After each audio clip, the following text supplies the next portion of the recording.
Hopefully we don't cut this part out, but go ahead. I told you I have that thing with the FBI. You gotta cut all this out. My dad growing up, he's a man's man. Women, he fuckers. He's got a big. He thought I was. He didn't think I was gonna make it to the 5th grade. He's like, I really think you're gonna be 100%. He actually said that to you? I don't know. I'm stopping. Listen, I'll say whatever the I want. Go yourself. I was born in Alabama, and we didn't have gyms back then. We had hay. We used to pick up hay and fat.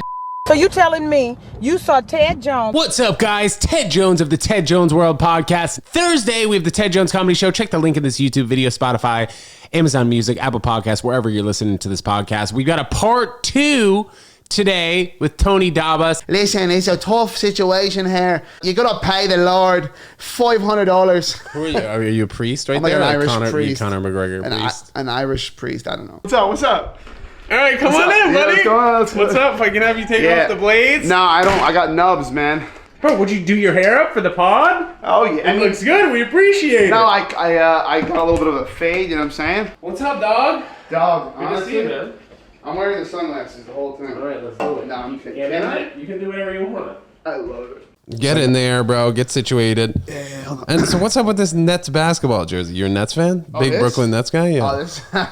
Bro, by the way, we got water for you. It's not just so you can see it, and it's not for any decoration. No, the water is legitimately yours. H2O, pal. I was confused because sometimes people like, you know, the arts is a tough business. So like, you don't know if someone has actual water, running water. It's tough. So we have running water for you, and yeah, dude, relax, enjoy yourself, man. You got a nice cross on. You blinged out. What's up? Well, this cross has sentimental value. What cross doesn't, though? It has sentimental value. Whenever I'm in like a tough situation, I ask the Lord what He'd do. Is that the way you're wearing it today? Listen.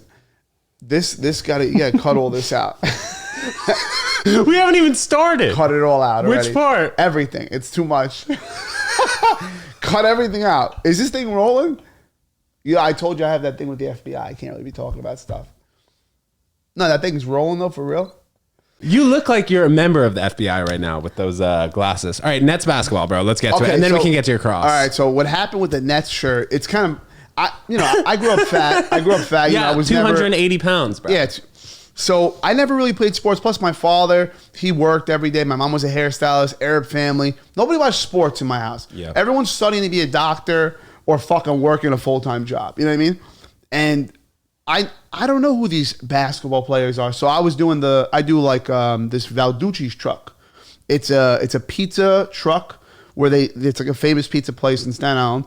They show up. I've done Adam Sandler, Gina Rodriguez, like big private parties. You mean? Yeah, no, for film shoots, like for the entire film shoot. Okay. It's how I met Adam Sandler. Yeah, did I ever tell you about that? I'll tell you about that after. Yeah, that was the coolest. Don't forget, dude. We gotta get to that. So I pull up to the brook. My boss, he calls me up. He's like, Tone, I need you at my house in 15 minutes. I'm like, for what? He goes, you're working today. I'm like, when were you going to tell me? He's like, I'm telling you now. I'm like, but it's 15 minutes from now. You want the $400 a night. I'm like, all right, $400, that's great money. Let me get over there. 4 hours, 5 hours altogether. And I make $400, $500. You know what I mean? Plus if they tip me. So I pull up to the Brooklyn Nets on 37th Street. I'm there. All the players start pulling up, right? They're all getting pizza.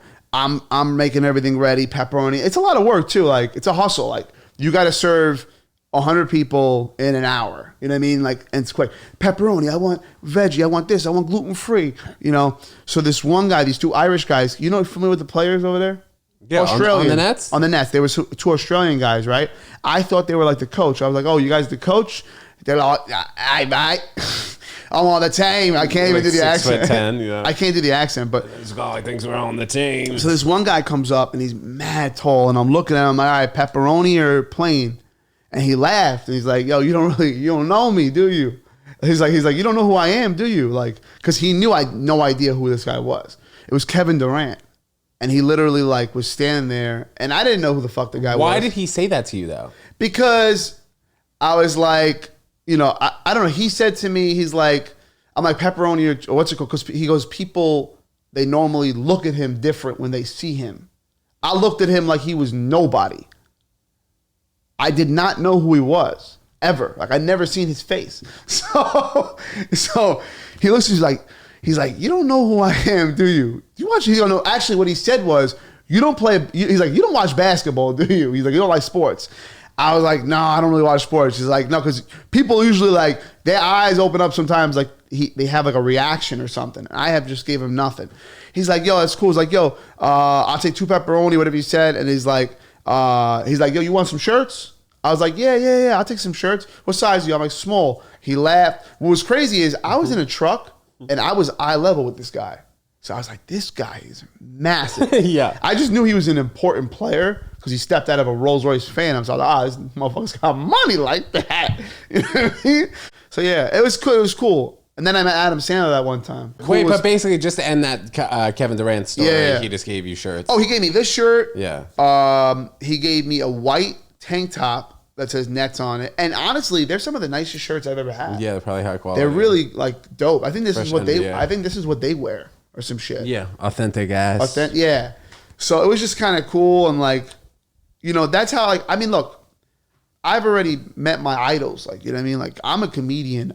If I seen Chappelle and I had the opportunity to like, I'd be like, oh, you know, like I would be playing it cool, but I'm just saying like, if I had ability to like talk to them, I would definitely bust out some accents and shit. Because you have to. You got to show, but subtly. It's got to be subtle. You know what I mean? Adam Sandler. Oh, Adam Sandler, bro. That was when you were running one of those pizza trucks too? This on a was, movie set? Yeah, so this one, this was in the heart of COVID. Or at least not the heart of COVID, but it was when COVID was serious because they made us do the PPE. They made us do testing when we got to it was a Netflix show. Netflix, I think the movie was called The Hustlers. Oh, okay. The Hustler. Yeah. Is that when, and he was in the movie with that basketball player? Yes. Oh, He had a beard and his dog was on set. His kids were on set. The guy from Little Nicky with crazy eyes was on set. His eyes was normal. I was like, yo, what up? Your eyes is normal. And then it was just wild. I'm like sitting there. I'm like, yo, this is crazy. Like the kids are running around. Sandler's walking around with Uggs boots, drinking a Starbucks coffee, just like the coolest fucking guy, talking to the PAs, just the coolest, most humble guy. And I had a mask on. I'm in there. I got about 100 people online, the crane operators, the techno crane operators, the fucking camera operators, the ACs, the grips, the gaffers, all these, because I'm familiar with the business. I work as an AC and a grip with my brother, so I'm fucking around with them doing the film lingo, and they're like, yo, this dude knows a little bit about the business, you heard? You know what I'm saying? Like, they know I be sliding up in them grips, you know, the grip trucks, I be fucking throwing around some, you know, some junior pin receipt, you know. Anyway, so whatever. So Adam Sandler walks up to me in the middle of my rush to thank me, and he's like, hey, I'm Adam. I'm like, yeah, I know. You know what I mean? You know, you're Adam Sandler. He's like, I want to thank you. You shook my hand. Thanks for coming. This is really nice. We're going to take, you know, if you need anything, please let us know. Just really like unbelievably down to earth. And he was the one that booked that for the crew. Netflix had their crafties. They already had their lunch. That was something in addition because they were working overnights. They were working extra overtime shit. Yeah. So that was his way of saying, hey, you guys have been great. And it's not cheap for us to go 3 hours into Long Island, bro, on a pizza truck. Did you do your impressions of him or no? I would have died to do it. If I did it, I would have been having a different conversation because he'd have been like, hey, security. No, I'm kidding. Nah, he would have. Did he mention that you guys look alike, kind of? No, because I had a mask on. It was right. not the right. If I ever see him ever again in Manhattan, you're telling me you managed the pizza truck. I would know. He would remember me right away because he came by twice. I went there twice. Not once, but twice. And the second time, super busy. Didn't even have a chance to talk to him. I was trying to, bro. I had the whole pizza truck laughing.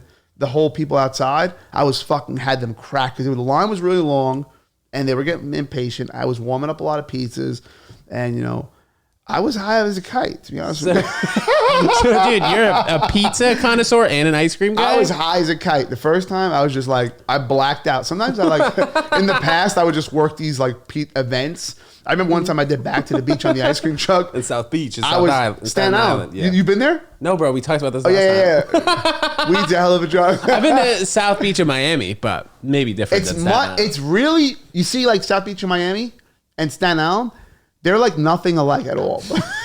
There's a beach, and besides that, it's nothing like it. Like Staten Island, there's needles out there. No, I'm just kidding. You'll just occasionally see somebody be like, bro, you know who my father is, bro?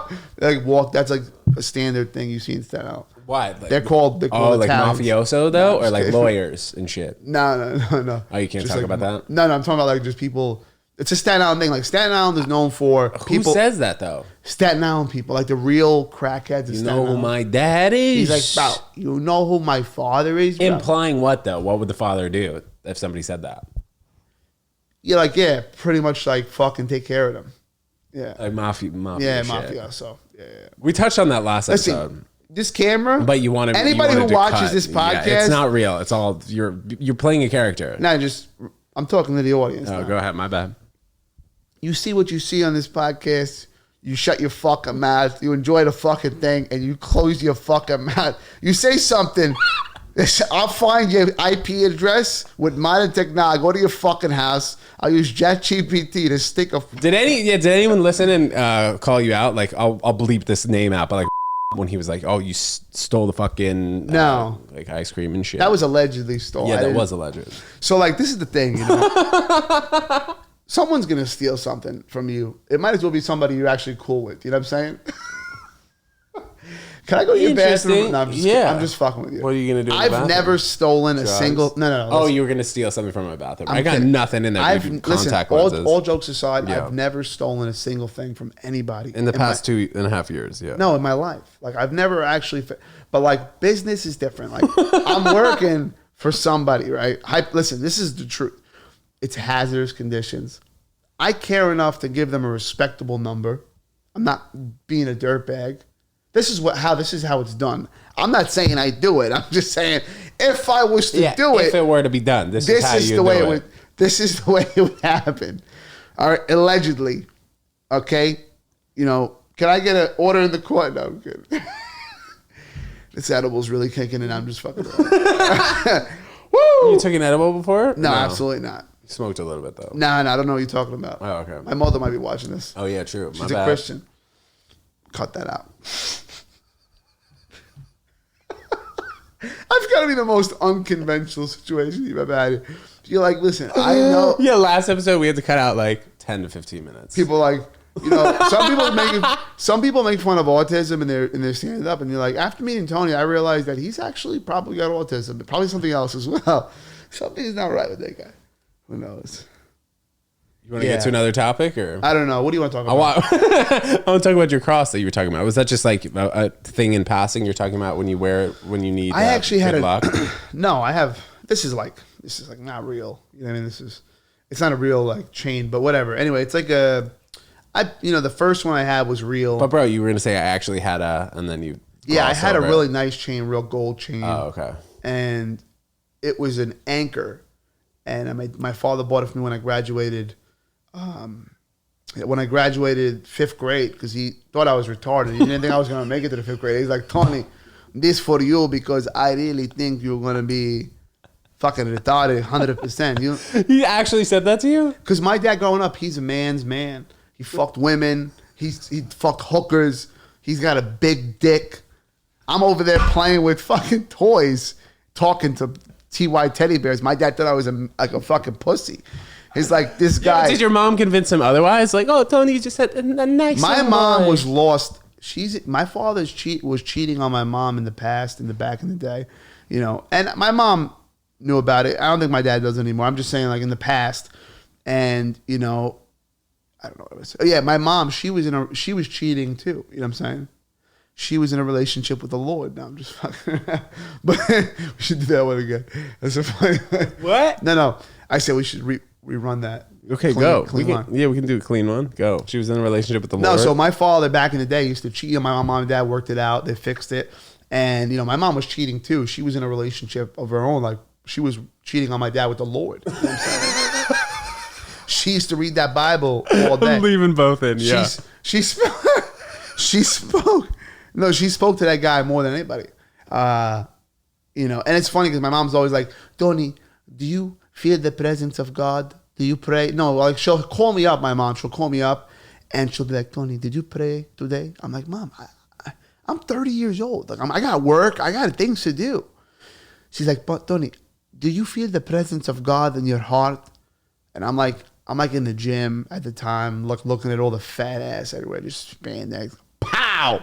You know what I mean? And my mom, she's like, do you feel the presence of God? I'm like, Ma, trust me. God is here right now. If he's not here, I don't know where he is right now. This is definitely. She send you like Bible verses. She sends me Bible verses. She comes in my room sometimes. In the name of the Father, the Son, the Holy Spirit. John spoke on the 4th day, and on the 5th day, Jesus came out and he spoke to Abraham. And then on the 6th day, Abraham got tired of waiting for Mary, so he took her downstairs where they make the wine, and he slapped her ass around a little bit. I'm kidding, you shouldn't say that. I'm sick. I just find it weird. I find the Catholicism and Christianity, like in the churches, I respect it. I understand what it's for. Religion as a whole, everyone's like, oh, I believe in Christianity. I believe in Judaism. You said they're playing all of us. I just feel like when you go into like Christianity, it's like when you go to church, they pass the thing around. Somebody dies, you got to pay. They're like the mafia. Sorry, father time. He's like, listen, it's a tough situation here. Your son died and all that, but you got to pay the Lord $500. Who are you? Are you a priest right I'm like there? an Like Irish priest. Conor McGregor priest? An Irish priest. I don't know. Mike actually went to a lot of churches growing up, and one of them I went to was St. Patrick's in Brooklyn, because I lived in Bay Ridge growing up. My cousin Joey went to that church. So that priest was Irish. And then the priest in Staten Island on Huguenot Avenue was like a Chinese Christian church, you know? And they used to have a Chinese priest. Yeah, what did he sound like? Should we skip over that? Yeah, we can go. Okay, so you've been to a lot of churches, yes. No, but when I met the pastor, I went there for confession. And you ever go to confession before? No, I'm Jewish. I know that. I don't know why I asked you that. I was at your bar mitzvah now. Yeah, just fucking around. we had a great time. We tried to. My mom. Every time my mom had I had Jewish friends over the house, like sleep over or something. When they're driving, or my mom was driving us home, like driving in the. Hopefully, we don't cut this part out. But go ahead. So my mom would like try to talk to them about Catholicism. She's like, And like converting? yeah, she's like, that it's never too late to accept Jesus. And like Catholic churches, it's like a cult almost. In the name of the Father, the Son, the Holy Spirit. Hallelujah. I can't, man. I listened to that for 15 minutes and I just I'm looking around. First of all, God forgive me, but I'm looking at all the ass in there. That's all I'm doing. I go to church. But growing up, how often did you go to church? Like every Sunday? Too much. Like multiple times a week? Yeah, I had no choice. I was like a dog that had to be walked. And like how much time did you spend in church? Too much. My mother used but to how take many me hours every is too much? I used to go to Sunday school. I was in Sunday school. I went to like events at the church. Listen, I love being part of the church. And I guess maybe, I don't know. I just feel like I'm not part of the organized, the way that people do things. I find that I love everyone. I have love in my heart for everyone, Jewish, Muslim, whatever you were raised as. Because I'm going to start saying, when people say, oh, what are you? I'm like, I'm a fucking human being, bro. Oh, shit, that's deep. No, I'm serious. Like, I'm a human. I want to get like a piece on my neck that says like that stands for human being. Like maybe like, I don't know, something. Because that's what I feel like I am. Everyone's like, oh, what ethnicity? What? You heard? Not now, but I'm just saying, like, that's what I plan on doing. You know what I'm saying? Holla at your boy. I'm broke, though, so, like, that's all we're going to be doing is fucking. I'm not taking you out to eat. I'll make you eggs, maybe, okay? You said you're nasty at cooking, though. I'm nasty. I'll make the bitch the best. Bro, not bitch. And I mean bitch in the most respect. Yeah, woman. Yeah. I mean, I think you got to go vegan, man. I just want to make that'd be a good touch. Easy. What happened on the 27th? Is that where you were at the Stress Factory? Oh yeah, that was an amazing show, dude. Yeah. I actually invited a girl to that show, and she went, and I killed. And she liked it. She's like, she walked out. She's like, oh, you were so funny. I'm Stop. Like, where does she live? She was touching her chest. What she told you? Nah, she's a sweet girl. I mean, Jersey's close enough. Nice girl. Yeah. She isn't a nice girl. Or no, nice? she's very sweet. I mean, listen, they're all nice. So they're on all fours. We better stop there before you say anything worse. I'm not kidding. Listen, I can't get me too because I'm just acting right now. They ain't nobody. Yeah, right. You got the shades on. The only person on all fours. Nothing. I don't know. I'm stopping. Listen, I'll say whatever the fuck I want. Go fuck yourself, all right? Go fuck yourself. So you dating now or what? I'm looking for somebody. No, but what about this girl? Nah, I'm talking to her. Listen, the thing is, I want to be honest with you. Yeah, please. My baby is comedy. I'm really serious about that. And when I think about comedy and just what I'm doing now and the ability that I have to go on stage, I don't think about my set. I don't prepare a set. I don't have a set list. I just go on stage. I listen. My only rehearsal thing that I do is I listen to my jokes in the car on the way there. I listen to different ways I've said them in the past, and I try to find, and I add a tag, and I roll, and I'm like, oh, let me talk to this person. And Troy said something that was really interesting, actually, in the green room. We were talking, and he said something that was like really resonated with me. He's like, everything changed when he started like looking people in the eyes. Like, you know, when you like, I feel like that's another thing I got to start doing more of, looking people in the eyes when I talk and stand up. Because sometimes I black out, and I'm almost riding the wave of laughter and emotion. And if I say something the crowd doesn't like, I recover. That's one thing I've learned lately. Not necessarily like, I'm not necessarily the fucking airtight set, but I do very, very well because I do well in the beginning and at the end. But most importantly, if I fail in a joke, I've built this like over the last couple of months, like I'd say last 2 or 3 months, I've been really honing it in. The ability to like slip up on a joke, it lands flat, and then find a way to recover from it in a way where like, okay, he was honest about that one. Okay, you know what I mean? Like, just like, I don't know. People say, oh, don't say nothing. Oh, if a joke bombs, just keep pushing. I don't know. People say that, but I feel like, I think people like vulnerability. You know, like, oh, that one didn't work. Yeah. Or, like, oh, you guys like that one, that huh? was really funny in my head. I'm like, in my head, it was funny. I don't know what happened. You know, like, because for me, I mean, especially if you have them. Let's say, for instance, you have them and they're there. And because, you know, you have them. It's like, this is the way I feel like comedy works. It's like they're in the palm of your hands or they're slipping away from you. And you get them back and they slipping away. But sometimes the palm's closed and it's just they're right there and they just not going anywhere and you have them. But it's not always like that. Sometimes, like the other day, I did 25 minutes in front of 70 people at Governor's. It was that night in Levittown. It fits 270. It only was 70 people and it's never that empty. And the only reason it was that empty was because it was the rainstorm, the massive torrential downpour. I think it was Sunday. And it was an incredible time, bro. I ended up doing 2 spots that night. I did a spot in the small room and the big room. I did a spot on Tom Kelly's show. Tom Kelly, good guy, gave me a spot. Shout out to Tom Kelly. He's out there in Long Island, puts on shows. Good guy, always wearing a suit. Fucking guy, good smile. Oh, nice. Anyway, so, yeah. So I did that. And that show that I did in the big room, there were 70 people spread out all over the place. And you know what that's like. I'm the last comic out of 7 comics, and each one of us did like practically 20 minutes. So they were exhausted. Some people did well, some people didn't. You know what I mean? It was the weather, it was a combination, whatever. Anyway, so I felt like that day, I had them. They had a great time. They came up to me after, we talked, got followers, but it was like this. Whoosh, whoosh, whoosh. It was like every joke, it was like, I really just want to go home now. Oh, that was funny. Is it over? And then, oh, that's good. Okay, you know what? This guy's a good guy. You know what I mean? Yeah. It is what it is. 7 comics doing 20 minutes, though, is also a lot of time. It's a lot of time. Like when we put together the Ted Jones Comedy Show, I try and keep it at like 75 minutes. Really, like maximum. But you want to know something? It was a rainy day. They weren't going anywhere. Right. They had, overall, it was a great time. Everybody had a lot of fun. Mostly everybody did well on the show. You know, all things considered. Did you have friends growing up who were into comedy at all? I know, like, you discovered comedy kind of like, 22 years old. Like in therapy, but like, did you have, physical therapy. But did you have friends who were funny who like potentially would have gotten into it? And did they think you were soft for doing comedy? A lot of people doubted me, dude. To be honest with you. People like how? You're not funny. The shit are you talking about? You're an ice cream truck guy.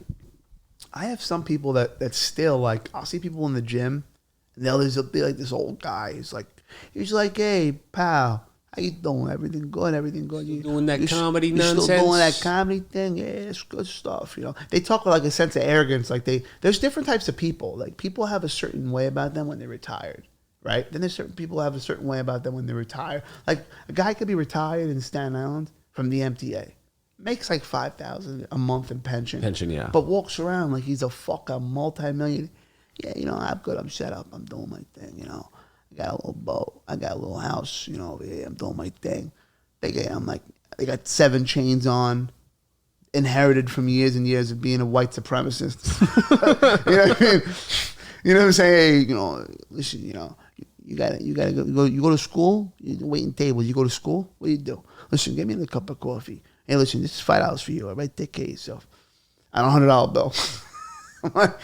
I'm like, listen, I'm gonna flatten your tires and I know where you live. All right, you jerk off. How's the gym been recently? You said that the last time, you've been freaking trying to go in there to kill someone. Let me tell you something. When I go to gym, I feel like I'm even getting the goosebumps just thinking about it because I go in there and I defied all odds. Like I literally on paper. Yeah, I'll bring my MRIs. No. Forget about being dead. Can you send us a screenshot of the MRI? I can think I can find it. If you can find it, we're gonna pop it up right here. I'm gonna hit up Stand Up MRI. See if they have them. Wait, it's called Stand Up MRI. Yeah, it's in Staten Island, the Holland Boulevard. I thought it was like a stand up club. I had a couple of accidents. I had a major accident with my car where somebody smashed into me and I kind of popped both my shoulders out at the same time. Were you wearing a seatbelt?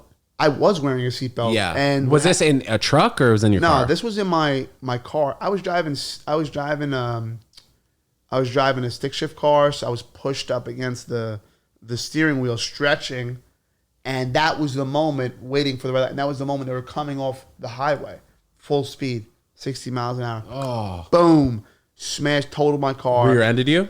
Rear-ended me. The girl gets out of the car. Pause. She's like, are you okay? I'm like, I need an ambulance. She's like, are you okay? I'm like, I need an ambulance. Like, I was really fucked up. Like, I was like I was fucked up. My shoulders popped out and popped back in. It was crazy. And I told her I need an ambulance. She's like, are you serious? She was like 19 years old. I was like, I need a fucking ambulance. And I smashed the door shut and it hurt me so bad. I remember like it might have almost came out again at that moment because I think I was just so mad. I would have, if that was a guy, I might have got out of the car and like kicked him or something because I was so mad. Like, how old are you at that time? I was working at Jimmy John's making sandwiches. Jimmy John's, real fast, Jimmy John's. Like that fucking 30-second sandwich place. Fuck that sandwich place. They made us pay for sandwiches. Fucking bafungo. Oh, they made you pay for your lunch? Yeah, it was like half off, but nobody wants your fucking dirty sandwich. Fucking not even Boys Head cold cuts. Go fuck it. No wonder you shut down. They opened a sandwich place in Staten Island. Trying to hit this franchise. Oh, we're going to reinvent the wheel on sandwiches in the sandwich capital of the... Let's get back to the accident. I'm sorry. All good. Fuck Jimmy John's. Fucking motherfucker. Like, Jimmy John like this. My manager was such a jerk off too. Fucking pussy. Slap the shit out of that guy. What was his name? We'll bleep it out. I don't even know. He's a pussy. Put oregano on the sandwich yourself. I'm sorry. That was really... Anyway, so the accident... what I'm saying is we were talking about the gym. Yeah, but I asked how old you were at the accident. So the reason why I brought up the accident is because the gym. The reason why I defy all odds in the gym is because I technically I have a torn supraspinatus, I had a tear. The crazy part is I had a tear in my labrum. Me too. That healed. Yeah, mine too. Because of acupuncture. Yeah, my acupuncturist is phenomenal. We should call him up. You want to? Call him up. What are we going to talk to him about? I'm going to talk to him about how he helped all of us. How he helped me and the owner of Governors. Hey, Siri, call Dr. Ping. Oh, he's Asian? Yeah, of course. Any real acupuncturist is from the mainland of China. This is. All right, we're calling Dr. Ping. Hello. Hey, Dr. Ping, how you doing? Very good. How are you, Tommy? Good. I was just talking to my friend over here, and I was explaining to him how much you helped me in the years and how much I came. How I was a fat boy. You came? How far along I came. Oh. Okay. You're a good boy. Are you busy? Dr. Ping, what's up, man? Ted Jones here. Oh, how are you? I'm good, man. Should we tell him we're recording though? Or? Yeah. Well, so we're doing we're doing like a podcast, and I was just talking about how much acupuncture helped me in the years, and how back in the day I had major accidents, my shoulders was fucked up, and I had remember the MRIs? I had tears, and you helped me. Yeah. Sure, I'll help And you help who else? James from Governors. That was awesome. Yeah. He's happy. So if anyone out there needs acupuncture and go to Dr. Ping. Dr. Ping, what's your acupuncture place name? Natural Vitality, right? Natural vitality. Natural Vitality. And Dr. Ping, I met Dr. Ping 12 years ago when I was doing Kung Fu. My Shifu recommended Dr. Ping because I had a problem. I think maybe more than 12. 12 years ago, more than 12 years ago. You were 17. I was so fat, right, Dr. Ping? Yeah, you're such a nice boy, but fat. Fat. Yeah. Yeah. I think you were 17. I'm going to come by soon for treatment, okay? Sure. All right, love you, brother. Take care. See you soon. All right, Dr. Ping, see ya. Take care. Bye. Okay, bye. Bye. He's the best. What a nice combo. Dr. Where Ping. is he? He's in Bay Ridge? So Dr. Ping's in Hicksville, Long Island, and he's been there for a long time. Why were you out there, though? So that's where he was, and that's where I would drive out there Okay. for. Let's get to the gym, though. Oh, so what I'm saying is, Savage in the gym, bro. I I was channeling you today, bro. I had legs today, just 50 minutes of straight power. Just sweating, dude. Let me tell you. Well, everybody knows I get after it. I stay getting after it in the gym. hell yeah, man. Listen, brother, we gotta get more people out there in the gym. It's USA. good for our mental health. I was born in Alabama, and we didn't have gyms back then. We had hay. We used to pick up hay, and fat bitches would definitely get our quads working. I remember I had this one fat bitch, man. That got me into deadlifting after that. I was like, this is... I'm kidding. Yes, I think we knew. He's like, oh, yeah. To get back to some of the topics that we talked about last time, maybe we can elaborate a little bit more.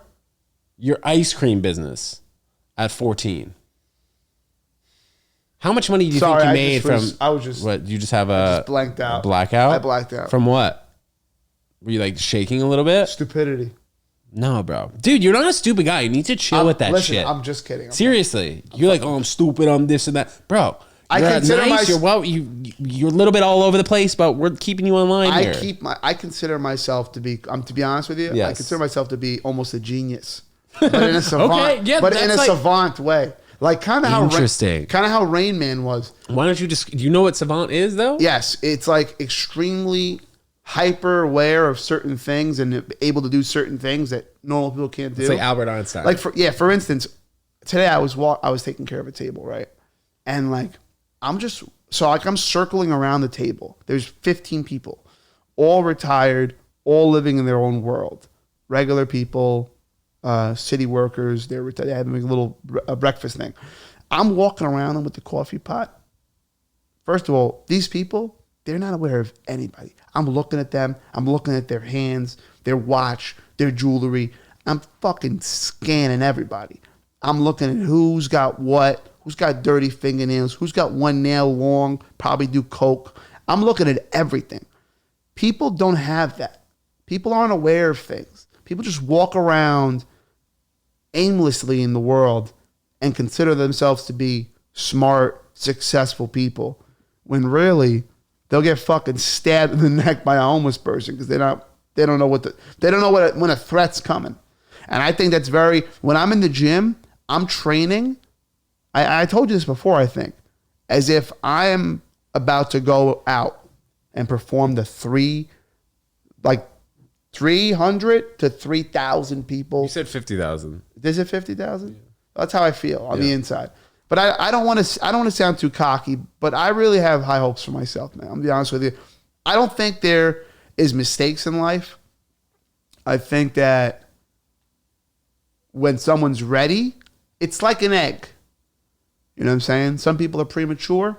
They get premature. And some people take a little long. Sometimes you got to bake in the oven a little longer. Instead of the microwave. In the microwave. I just feel like, I don't know, man. I feel like I'm on my destiny. I stopped comedy because I was afraid of going on stage and having to prepare shit all the time and always be on point, because I couldn't go on stage without preparing. I couldn't go on without having a set list and a plan and an entrance and an exit. And God forbid my plan changed. God forbid there was silence. God forbid a joke didn't land. I would melt sometimes. I would just start profusely sweating and be real nervous. And now it's like I go up there and it's just like, you know when you're like, you know what you're doing at this point, and it's like, Now it's enjoyable. Now I'm learning. Did that change for you when you had the death experience? 1000%. From the moment I got back on stage, I was a different person. When did you get back on stage after you had the death experience? When The week after. You were in the hospital for 2 days, correct? The week after, I was at the Hop Shop doing shows. Okay, so what happened to, like, we glossed over it last episode, but the scar on your face? Did you pass out? You fell when you had the heart attack? So I fell, and I hit my chin on a marble counter. This was at your house? Yeah, so I fell out of my shower onto the floor. This was after a bad edible, by the way, a bad weed Yeah. edible. And it was a punch bar. Yeah. And it literally rocked me, bro. Rocked me. I was literally on the floor. Did your brother find you just bleeding on the He found me bleeding on the floor. He shook me for a long time to wake me up. And at that point, a week before, I had dislocated my shoulder. Doing what, though? Sneezing. Dead serious. But that was after the car accident, so Yeah. your shoulders were already a little bit weak. It was my left shoulders. Yeah, it was not stable. But now I've been doing. And how old were you when that when the car accident happened? Just to get a timeline. It's probably like 2015. So you were probably went like to a 20. You were like 24, 25? I went to a severe depression after the car accident. Yeah, because that wasn't when I started comedy. That was like way after. That was like I was in shape. I was in great shape, and I was really upset because I was like, "Fuck, man! Like, are you kidding me?" I was working at Jimmy John's. I was making money. No, I'm kidding. It's not because I was really, but I was just in a really good place, and that really sent me on depression. And I actually have, you could tell, like my fingers, like look, just make a fist. You see in between your hands? See how it's nothing there? Mm-hmm. Look at my hands. Oh my God! So look at this here, right here. What is that? That's calcification right here. This is calcification in the fingers. I have from hitting my hands with sandbags and rice. Pop, pop. Why would you do that? Kung fu, iron palm, boom. Like shake my hand, for instance. Right? Like you it's small, but just I'm not even making a fist. It feels like it's about to come off. Huh? It feels like there's muscles that are loose or something. All right, so look, what I'm saying is I have a very like a strong hand grip, Yeah. right? Yeah. But what happens is, so when you grab rice and you, like for instance, this muscle, Yeah. touch this muscle. You understand what I mean? Yeah. So, but what about it? so in Kung Fu, we used to do push-ups on our fingers. Shit. Yeah. I was so fat I couldn't do them. I would fall down. I was so fat. I still could barely do them. They're so hard. Yeah. The Chinese are people. The Chinese people, I feel like, are a very advanced civilization. I'm not even kidding. Yeah, they've been wearing masks for a long time, using umbrellas in the sun. Not even that. It's just that, like, I just feel like there's somewhere down the road in China, like deep in the mountains, there's some real mystical shit with harnessing chi and like kung fu and spirituality and our ability as human beings. And I feel like the Chinese and like the Asian cultures over there, a lot of them, not just the Chinese, because the Thai do it, and you know the Japanese with the ninjas. I feel like all that stuff's real. I believe in like some mystical shit. I don't know why, I just do. I feel like what? Is that Mr. Ping? Hold on, that's Laz Rivero. I'm not gonna answer it real quick. Just gonna tell him I'm busy. He was on the pod once before. He's a really good guy, very funny guy. He very comes in my car, has a million demands. And he's like, he's running around. Come on, move the car. What are we doing? Smoke the blunt. This, that. He's running around like a fucking lunatic. I was like, bro, relax. What the fuck is the matter with you? I'm picking you up. I'm doing you a favor. You got me crazy. He's like I love him like a brother. You know what I mean? You want to know something? Last time I sat like this, Do you just get a Charlie horse? and my hip was You want me to rub it? fucking out of whack. Imagine. Hold on, I just gotta like stretch my hip out. Well, now you're doing full sit-ups, dude. No. That's This like is not lower ab stuff. This is not an ab stuff. Yeah, it is. You're not feeling it right there at the bottom? No, but this does nothing for me. I got to do hundreds of those to feel it. I'm not a normal man. I'm a superior man. Bro, but I want to talk about your transition into your new life after dying. I'm getting a pussy eventually, but right now I'm going to rock right. There you go. Transitioning. You're right. You know what I'm saying? Can you imagine? People think because I have a fat ass that I'm fucking homosexual. I get gay stuff. I'm Prove not. it. Come on, bro. I'm not gonna. Well, you just said you had a fat ass. I want to see if you have a fat ass. I'm not gonna stop there. And all right, you don't have to. Even though I do want to see it. And as soon as you get up, I'm going to see if you got a fat ass, dude. All right, stop. I'll send you a picture. No, I'm kidding. You actually might. We'll see. Stop. Hold up. So no, but it's I don't know what it is. It's like the fucking everywhere I go, these fucking the restaurants. The next people say you haven't got a fat ass because I walk around and I do homosexual things. Sometimes I fuck around and do like I act put fingers in your boys' butts. No, like I just fucking jerk people off sometimes. Yeah. Just no. All jokes aside. No, I might be homosexual. No, I don't think you are. No, I'm kidding. You might be. Dude, I'm literally I'm joking. Listen, don't me too me because I'm fucking retarded. This is the thing. I'm focused on comedy, and pussy's very expensive, bro. Like, find me pussy that's not expensive. It's like you gotta start going on walks, bro, and take girls out for coffee. Is that where you catch pussy? I mean, that's a way to. Where do I catch them? That's a way to start. Bro, like you take a girl on a walk, then you take her for coffee. Then the next time, who knows? I thought you meant like walk and then like find the girl. Like, hey, you want to grab coffee? I'm like, because that's never worked for me. I'm like, you do that? Like you go on walks and catch women? No, I think you go on walks with women, and then you do the coffee next date, and then the third time. Much? Hold on, I gotta like. You want water? No, I'm good. Yeah, why are you sweating? There you go. You can take off the headphones, relax for a moment. Oh, he's up. He's got an ass. Look at that. Do you have ice? I don't think I have ice, dude. I have tap water. Dude, just run the tap and then put some on your face if you want. And then we have a paper towel over there. Are you smoking weed over here? I was finna. Huh? You can light that up if you want, but I don't think that's the best move if you're feeling if you're feeling hot. No, I'm saying I have weed. I mean, listen, I don't think there's anyone more transparent than me. I don't hold in. Maybe I think it's good. Well, speaking of being transparent, you want to spill some beans, stuff that you can spill about your earlier career in life. At some point, I'm gonna have a lawyer make sure I don't say things I shouldn't. Because right. But for the most part, now you got the Ted Jones World podcast people cutting out things that may be too juicy for the pod. But you've been good this episode, man. You good? You a little dizzy, or you fine? No, I'm good. All right. You let me know if you feel. All right, no, I'm good. I'm chilling. Weird. All right. So, what do you mean early on in my career? Life, I meant. Like, because I know you were a driver, valet for a guy. Yeah, no, listen. I picked up a guy who used to drive around. You know, he used to have a girlfriend. She used to have a house in Jersey. Yeah. Used to fucking do drugs and shit, smoke weed, party with her. In the car with you? Yeah, drinking and wine in the back. Probably fucking jerk. You know, I don't know. Jerking was it a limo though? No, it was a regular Mercedes. It was a Mercedes E350. Did you hear noises though when you were in the front seat? I was in the front seat. So like what kind of I was rock hard. No, I'm kidding. No, I think you were actually. I actually got chubs a little bit. I had to. I mean, I wasn't getting pussy. I mean, what do you want me to tell you? I was 17 years old. You were 280 pounds at this point? I was fat. Yeah. I was like, I'm exaggerating. I was probably like 275 at my fattest. You know, so 280 is not that much more than 275. 270, probably 274, 75. I was 270. 269 at the if I take a shit in the morning, I was 269. Yeah, then you were 266. Oh shit! No, I was like 275, 280. You're right.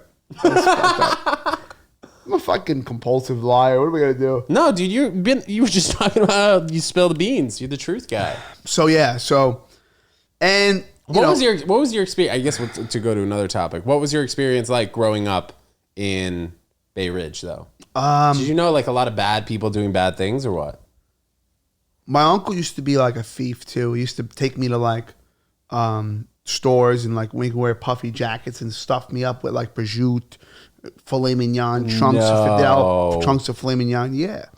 And he would do that and we would smoke weed and we go in there and we just fucking. What was his excuse to you though? Like when you were a young kid? I was in on it. I was like, how old were you? I was probably like 13. So you guys would plan together on how you're going to steal prosciutto, mozzarella. He would just, well, first of all, I wasn't. Baguettes. So no, we would go for the hard stuff, the heavy. What's the hard stuff? Like whatever's compact, small, and worth a lot of money. Like Parmesan Reggiano, chunk of that, fucking $20. Prosciutto, not domestic, imported. Yeah. Have them cut up like 10, a pound to a pound and a half. Like 10, 15 slices, and you fucking, they're thin. You just fucking shove them in your pants. I was walking out of there with like $300 in cold cuts. Just different meats. Is he in jail now? No. He's like an older guy. Very successful, very intelligent. He's But actually is that how you started some of the criminal stuff? I mean, Yeah. listen, it was both of us. We're both fucking degenerates. It is what it is. I felt like Jetro made a lot of money. They were, you know what I mean? They were doing very well. It was the Jetro. Jetro, I don't know what the statute of limitations is. But fuck you. It's a long time ago. What is Jetro? Like a store? It's like a fucking big corporation it's like a Costco for restaurants. So they have everything in bulk. Everybody in there's got money, restaurants. They're making tremendous amounts of money. They're not worried about a couple dollars. You know what I mean? I feel like when you come to terms with that, you realize that, I don't know, maybe my moral compass is fucked up. Who knows? Only the viewer knows, right? Well, also, you did mention last episode, since you died, you've been on a good kick. No, now I haven't done anything. I don't steal nothing no more. I quit all that shit. Why is that, though? Mainly because I want to just start a nice path. Because I lost all that money twice and shit like that. And like I had enough bad juju. Like when I see a homeless person now, once in a while I give $1. You have to give in order to receive. And I feel like that wholeheartedly. You have to give most importantly when you have nothing. I don't know. I just feel like when you're secure about where you're going, it doesn't matter. Like I walk around and you'll have this on video. I know where I'm going. One day, I'm looking to sell out the garden, bro. I'm dead serious. I mean, one day I'm looking to sell out the garden. And I'm looking to be a very influential person in this comedy game. Because I have a very unique angle as a human being. Knock on wood. These are my circumstances. This is who I was born into. If I was born young and in shape and getting pussy left and right, going to school, and the cool kids in my neighborhood and my school, they were out there drinking, partying. I never got into drinking because I was like not into that. Like I didn't feel confident about myself growing up. I didn't have that. Now I'm in the place where I've kind of like shed all my insecurities and I'm feeling very confident and strong about who I am as a person, my value and my worth. So when I'm out there in the streets, if I can give, I give because I don't even care. Like I'm running on 1,500, like revolving in my account. Like my bills go to I'll make 5,000 in the month. I'll spend it all on bills, driving to gigs, paying for my gas tolls, my rent, my dog. I have fucking $160 a month for my dog between insurance. Actually, $110 a month for my dog's insurance. Help me, Paul. I'll send you the clip of that. You don't have to. We believe you. $110 a month. And what's crazy is they fucking get you because in the beginning it was like $20. It's nothing. It's $20 for my dog. They start raising the premium on you every fucking year. And now you have no choice but to pay. I'm paying $1,000, $2,000 a year on insurance almost. You know what I mean? It's crazy. It's like, it's just wild. Anyway, but like, I don't care because I just know that as long, and then at the end of the month, I have 1,000 left, and then I just keep, and it sucks because I have that stock money, but I can't touch it. If I touch it, I'll lose the rest of the 14, and I'll forfeit 100,000. So it's like I have a couple dollars saved up, and I can't even touch that because, you know what I mean? No, what do you mean the 14? What are you talking about? So I have a couple $1,000 saved up, right? Let's go. But I can't even touch it because I'm down 60, 70,000 on stocks. So if I touch it, I'll lose 100. So like, I'm like stuck in this position where I have some money I'm fucked because I got to work every day, and I don't want to work too much because I don't want to take my foot off the gas in comedy. Like, I got to step on the gas in the sketches and the social media, but right now my fucking foot's on the gas in comedy. Like, I'm every week, you know, like I'm going to Governors. I'm doing 25 on one show, 12 on another. The next day I come back, I do a show there, go to the city, do a show. Like, I was never in my life ever that much stage time. And so I feel like very comfortable on stage and in a good place. And I feel like I'll even be in a better place when I have more stage time. You feel like you have more, so it's more of a purpose, man. I feel great. I feel great. Good But I just definitely think that we have to always give. We have to be very thankful and know what you're worth, man. Everybody chases around the wrong things. What would you say that you were grateful for before you had this big accident, near-death experience? I mean, I'm grateful. Before that, though, like not within the last 2.5 years. Do you think like you never really thought about it?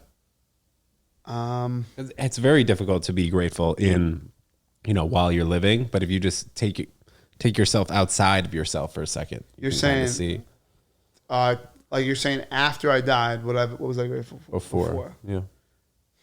I was grateful that I had the mentality to understand how Business. valuable life is. Yeah. Because I lost my cousin Joey he was 22. I might have been like 25. Was that from drugs? It was from a motorcycle accident. And he had one accident and he fucked his whole arm up, his shoulder. And I used to smoke weed with my cousin Joey. And I used to bring him some weed sometimes. Because he used to ask me to bring him weed because he was in the hospital fucked up. And he didn't want to take painkillers. Because he's not that type of person. My cousin Joey's a good kid. And so I used to bring him weed, so he smoked weed outside while he was in the hospital. Then a year goes by, maybe not even a year goes by after that first accident. And that same bike, you know, it was never even checked by a mechanic or whatever. My cousin Joey had surgery on his shoulder. His shoulder was fucked up from the accident. So It's like you. yeah, but he had surgery on it because it was fucked up. And his arm never even fully healed. And now he is riding his bike again, you know. And my aunt, my uncle, they can't really stop him because he had his mind of his own. And, you know, my mom got me a phone call and he passed away. And, well, she told me I was on the Verrazano. And she told me that your cousin Joey was in an accident on the motorcycle. And my heart fucking just dropped. And I was like, fuck, man. And she's like, oh, he's really bad. I don't know if he's going to make it. You know, I don't know what's the condition. And in that moment, like, my heart was like pounding. I literally flipped a U-turn right on the Verrazano. Like in the illegal, you know, the center of the Verrazano where they have the openings with the cones. I fucking flipped the U-turn. Luckily, no one saw me. And just head back. I was head back straight to Brooklyn. Flying. I hit traffic. Just driving like 100 miles an hour to the hospital. Get to the hospital. My cousin Joey apparently was doing like 80 miles an hour. And he was on the table, just blown up. Just dead. I just see everyone crying. And I'm like, oh, it's bad. You know, like maybe he's in a coma or something. And I get to the table, I see him there, you know, dead, bro. Like he was flying in the rain. My cousin Joey's a good kid, man. I wish I told him a million times that.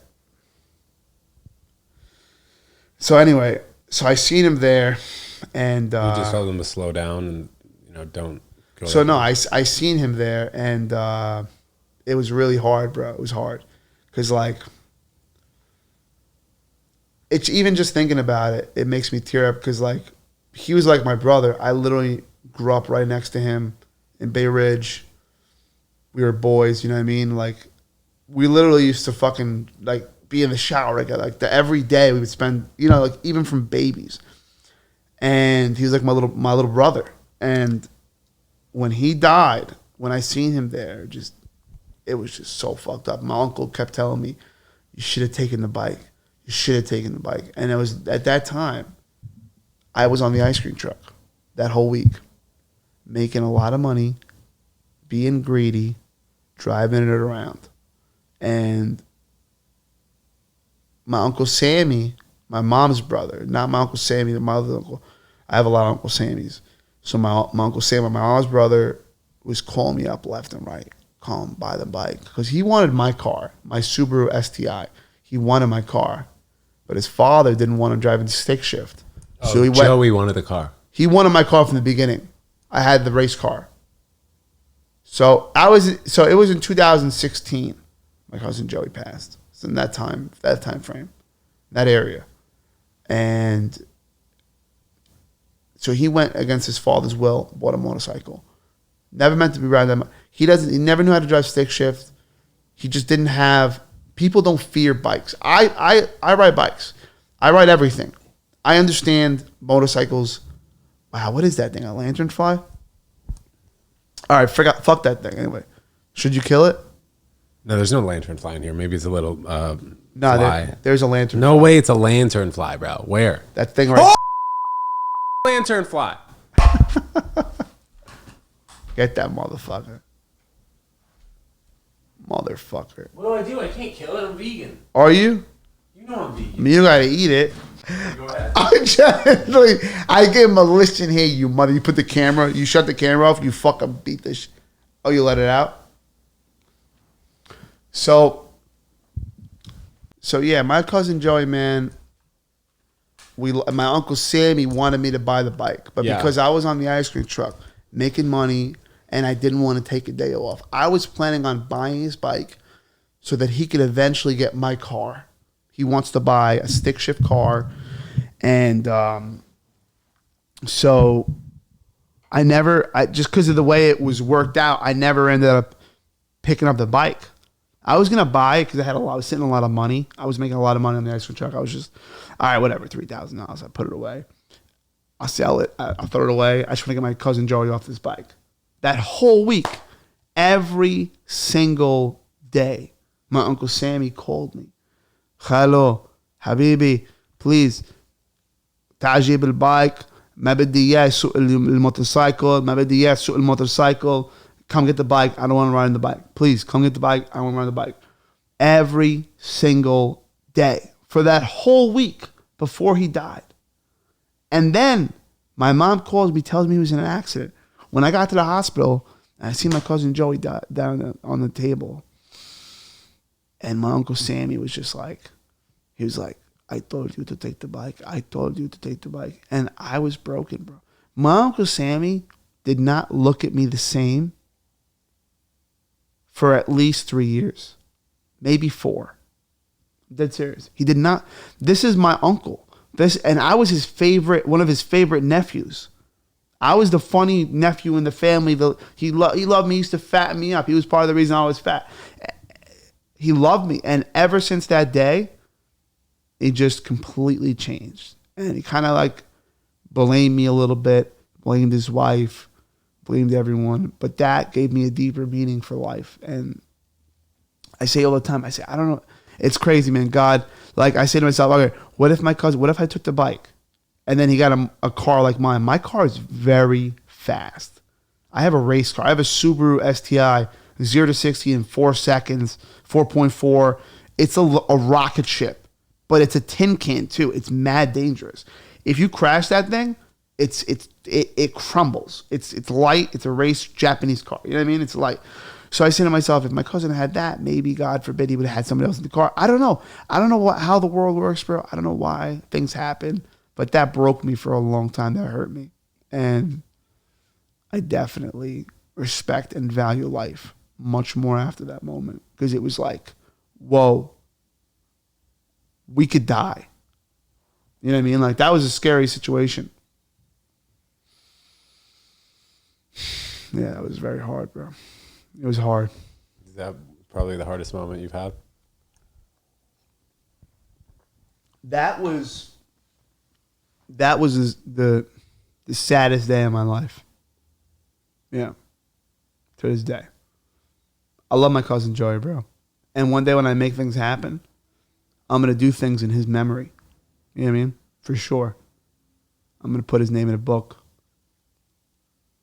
put his you know what I mean, put his picture up somewhere before a special or something. You know, he was a really sweet boy, and it's sad because the father had a serious net worth too. Like my Uncle Sammy's, knock on wood, my Uncle Sammy's like a legend too. Like he came to this country.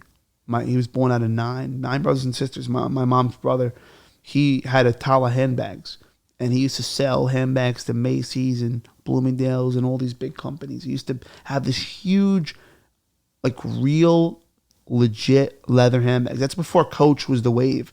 My Uncle Sam used to make millions of dollars. He had the whole family slaving in there, fucking making handbags. My cousin Joey, he technically legally owned 3 or 4 brownstones in Brooklyn. You know, him, his sister Stephanie, and Natasha, you know what I mean? And my cousin Joey was a big part of my life. And it's sad, man. And it sucks because I used to have his I sometimes see his pictures pop up on my phone, and dude, it's tough, bro. It's tough. But I bet he'd be pretty proud of you now, man. Oh my God, I say it all the time. But nobody ever calls on a daily basis. He was the one cousin. You're like 38 cousins, right? 38 cousins. It's crazy, bro. Natasha, Stephanie. Yeah, say the names. Name all 38. Too many, bro. Yeah. Yeah, man. Well, Tony, we got pretty freaking deep today, man. Yeah, I mean, look, this is what it's about. Like, comedy, it is fun, laughing around and stuff. But, there's a lot of pain in the heart, bro. And that's why I see some of these comics, bro. It's like, not against comics, but some of these people come in from these out-of-state places, and it's like, they've never been slapped before. Like, they got to get fucking slapped. Like, everybody just walks around with a certain arrogance, like, I'll sue you. Like, I'll be swimming with the fishes, you understand? Allegedly. I mean, I'm just saying, the world would be a better place if you could slap the shit out of somebody one day. Just once. Just because if they deserve it, like. Anyway, I got some chicken in my rice in my bag. I'm thinking about eating spinach and chicken and rice. I've been thinking about it this whole time. I'm like, all right, dude, I am going to get healthy. I'm trying. Is it bad if I eat chicken in here? You can't. What do you mean? I don't want you to eat chicken here. What do you mean? On the pod? No, not in the pod, but in your house. Because you're a vegan. No, It because wouldn't be bad, but I don't really want you to eat chicken in my apartment. Tony, this has been a great episode, dude. For real. I appreciate you coming on. Yeah. And dude, we've really gotten to know each other the past 2 episodes. It's been great, dude. Man. So I appreciate you very much. You've noticed that I don't wear. Put the mic in a little bit, yeah. What'd you say? I've never wear the same socks matching, ever. I just always have, and I don't even wear them in the same. Dude. Yeah. Same with me. I don't even wear them in the same. Like, sometimes I'll put them on backwards. Yeah. Does it matter? No, it doesn't. That's what I'm saying. It doesn't. There are some things that just don't fucking matter. That's what I'm saying. There are other things that do matter. Like wearing deodorant, which I should wear. Usually. I don't always wear deodorant. Yeah. I don't smell always. Huh? I don't smell always, but sometimes I mean, sometimes people say I smell like a sand. Jesus Christ. I'm not saying nothing with the heart. I'm just saying, if you're singing along to a song, like, why make the lyrics if you can't sing along? I'm fucking around. Leave a comment, write a freaking review, email me, TEDJONESWORLD@gmail.com. We'll see you next time. Do it right there. Peace. Do it right there.